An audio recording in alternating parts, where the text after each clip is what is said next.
You are watching breaking barriers with your host Alia. क्या Bagram airbase America के हवाले कर दिया गया है? क्या तालिबान ने बगराम एयरबेस अमेरिका को दे दिया है, हैंड ओवर कर दिया है?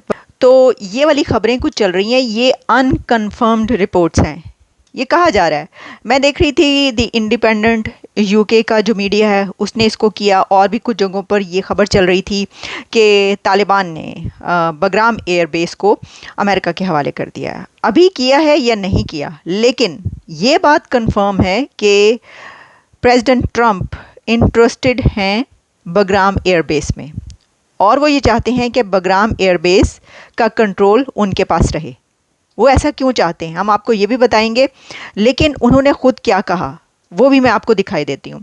बात यह है कि ये खबर उस वक्त उड़ी या उस वक्त चलना शुरू हुई ये खबर कि जिस वक्त ये कहा गया कि एक C-17 एयरक्राफ्ट जो है पहुँचा बगराम एयरबेस पर। और कहा यह जाता है कि अमेरिका को ये कंसर्न्स हैं कि चाइना का तो वो बैकयार्ड है, और चाइना भी वहाँ पर अपनी एयरबेस बनाने की कोशिश कर रहा है। चाइना वहाँ पर कदम जमाने की कोशिश कर रहा है। तो चाइना को काउंटर करने के लिए अमेरिका के लिए ये बहुत ज़रूरी है कि वो बगराम एयरबेस पर अपना कंट्रोल रखें। तो देखिए क्या कहा प्रेसिडेंट ट्रंप ने।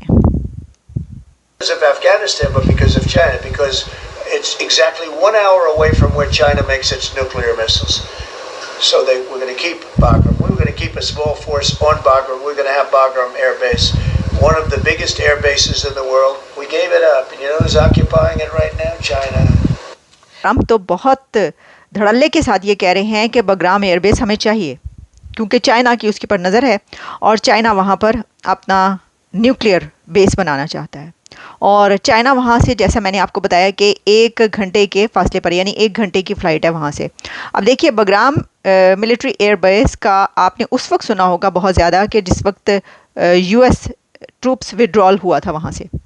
उस वक्त बगराम एयरबेस पर बिलियंस ऑफ डॉलर्स का असलहा, वेपन्स थे, और वो वहीं पर रह गए थे। और US ट्रूप्स विड्रॉल के बाद वहाँ पर तालिबान का कंट्रोल हो गया था। तालिबान के कंट्रोल के बाद हमने ऐसी वीडियोस भी सामने आई, हमने देखा कि तालिबान को कोई, वो तो आपको पता है कि उनको वेपन्स इस्तेमाल करने की, वो अपने जो उनके पास हथियार होते हैं वो तो उनको हथियार इस्तेमाल करने आते हैं, लेकिन जितने जदीद इक्विपमेंट वहाँ पर US ट्रूप्स का मौजूद था उनको तो इस्तेमाल करना नहीं आता था। लेकिन फिर भी उन्होंने वहाँ पर जहाज़ भी उड़ाने की कोशिश की, ये वाली वीडियोस भी चलती रहीं, हेलीकॉप्टर भी उड़ाने की उन्होंने कोशिश करते रहे और उड़ा भी लिया। और फिर उन्होंने बहुत वहाँ पर कीमती जो घड़ियाँ थीं, रिस्ट वॉचेस, वो भी पहन पहन कर तस्वीरें बनवाईं तालिबान ने कंट्रोल हासिल करने के बाद।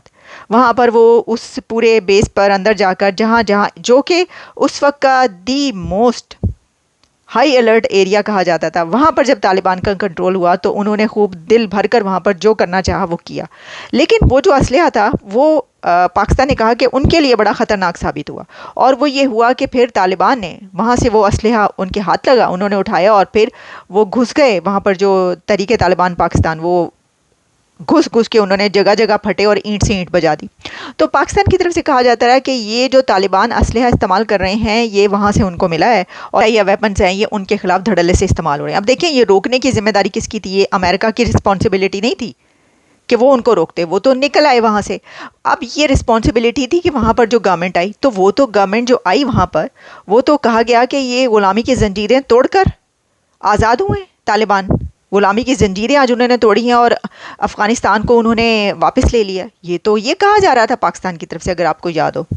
हर लेवल पर, गवर्नमेंट लेवल से लेकर जहाँ जहाँ जो भी, चाहे वो कोई अथॉरिटी मिलिट्री की हो, कोई भी, उस वक्त क्या कहा जाता रहा आपको पता है, आप सुनते रहे, हम भी सुनते रहे।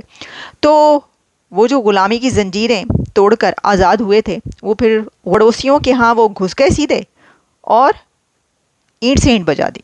लेकिन एनीवेज, तो अब ये जो एरिया है ये अमेरिका के लिए बहुत ज़्यादा सिग्निफिकेंट एरिया है। देखिए ये जो है ना, ये जियोपॉलिटिक्स है, ये स्ट्रेटेजिक इम्पोर्टेंस है इसकी। बगराम मिलिट्री एयरबेस की अपनी एक स्ट्रेटजिक इम्पोर्टेंस है जिसको आप नज़रअंदाज नहीं कर सकते, जिसको अमेरिका नज़रअंदाज नहीं कर सकता। अमेरिका के लिए बहुत अहम है। जैसा बात ये कि क्योंकि अमेरिका वहाँ से होकर आया है और अमेरिका के पास बहुत, अगर हम स्ट्रेटजिकली देखें तो अफ़गानिस्तान को देने के लिए अमेरिका के पास बहुत कुछ है। चाइना के पास तो ऐसा उस तरह नहीं है ना। तो अमेरिका कभी भी वहाँ पर चाइना का कंट्रोल नहीं होने देगा और ये चीज़ इंडिया के हक़ में है, इंडिया के फेवर में इसलिए जा रही है कि इंडिया को अफ़गानिस्तान के अंदर चाइना को काउंटर नहीं करना पड़ेगा। और अगर, बल्कि अब मुझे तो ऐसा लगता है कि अमेरिका और इंडिया मिलकर अफ़गानिस्तान के अंदर चाइना को काउंटर करेंगे। अब चाइना को वहाँ पर घुसने से रोकने के लिए एक नहीं 2 कंट्रीज़ होंगे। पहले भी देखें, इससे पहले जब अमेरिका अफ़गानिस्तान के अंदर था ट्रूप्स, तो उस वक्त जो इंडिया की गवर्नमेंट थी उसके बड़े अच्छे रिलेशंस थे अशरफ गनी की गवर्नमेंट के साथ और वहाँ पर उनकी डिप्लोमेटिक रिलेशंस भी थे। जब तालिबान आए तो वो तो अपना बोरिया बिस्तर समेट कर चले गए, उन्होंने कहा हम तो इनके साथ रिलेशंस नहीं रखेंगे दहशतगर्दों के साथ। लेकिन फिर उसके बाद आहिस्ता आहिस्ता उन्होंने अपने जो रिलेशन से बनाने शुरू किए भारत ने, क्योंकि उनको डिप्लोमेसी आती है, उन्हें पता था कि ये बहुत ज़रूरी है। बेशक हमें बहुत सारी चीज़ें पीछे रख कर पसे पुश डालकर ये करना पड़े, लेकिन हमें इनके साथ रिलेशन इसलिए बनाने हैं क्योंकि हमें अपनी सिक्योरिटी भी चाहिए और इस खत्ते की सिक्योरिटी भी चाहिए। तो अफ़गानिस्तान से फिर उनके बड़े ही अच्छे, अब तो ऐसे उनके हैं शीरो शकर इंडिया और अफ़गानिस्तान के। पाकिस्तान एक तरफ लग चुका है, पासे लग चुका है उसको। तो देखिए वहाँ पे तो दूबदू लड़ाई हुई, झड़पें हुई हैं वहाँ पर तो आए दिन स्टेटमेंट्स जारी होती रहती हैं बड़ी अथॉरिटीज़ की एक दूसरे के खिलाफ। जंग तक करने के हालात पैदा हो गए अफ़गानिस्तान और पाकिस्तान के बीच। तो फिर ये जो सिचुएशन सारी है कि बगराम एयरबेस जो कि अमेरिका के कंट्रोल में अगर आ जाता है और तो फिर ये किसके हक़ में है? ये चाइना के ख़िलाफ़ है और चाइना को बहुत टफ़ टाइम मिलने वाला है। टफ़ टाइम मिलने लगा है, चाइना को वहाँ से निकलना पड़ेगा। वो बेशक 1 घंटे का फ़ैसला हो, 1 घंटे की फ़्लाइट हो या वो 1 मिनट की फ़्लाइट हो, 10 मिनट की फ़्लाइट हो, चाइना को वहाँ से निकलना पड़ेगा।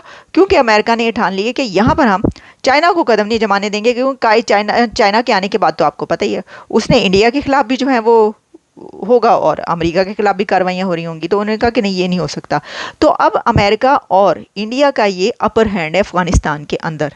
बगराम एयरबेस कंट्रोल में आने के बाद अमेरिका की जो भी इसमें इंटरेस्ट है वो उनको उस कंट्रोल के थ्रू पूरा करेगा और साथ में इंडिया के लिए बहुत अच्छा इसलिए होगा कि चाइना वहाँ पर नहीं घुस पाएगा, चाइना को वहाँ से निकलना पड़ेगा।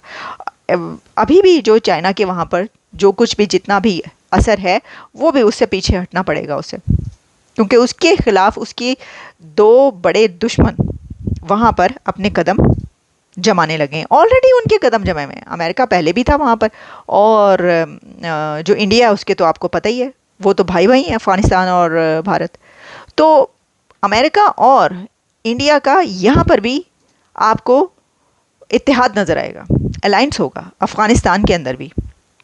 तो वो जो कभी वो कहते थे ना, खलील खां फाख्ता उड़ाया करते थे, जो बोला जाता है कि जी मुस्लिम उम्मा और बरादराना ताल्लुकात, तो वो तो अब आप देख लें बरादराना ताल्लुकात पड़ोसियों के तो यहाँ तक पहुँच गए कि अफ़गानिस्तान पाकिस्तान के बीच तो झड़पें भी हो चुकी हैं। तो वो तो आप भूल ही जाएँ फिर।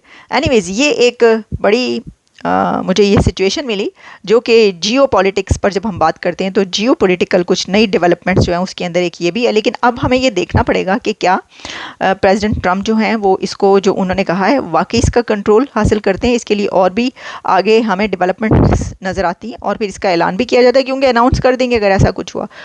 जो तालिबान है वो भी ये कह रहे हैं कि नहीं, उन्होंने ऐसा कुछ नहीं किया, ये एक प्रोपेगेंडा है, हमने तो कोई कंट्रोल जो है उनको नहीं दिया। एनीवेज़ वो हो सकता है कि वो अगर कंट्रोल दे भी दें तब भी वो यही कहते रहें, झूठ बोलते रहें।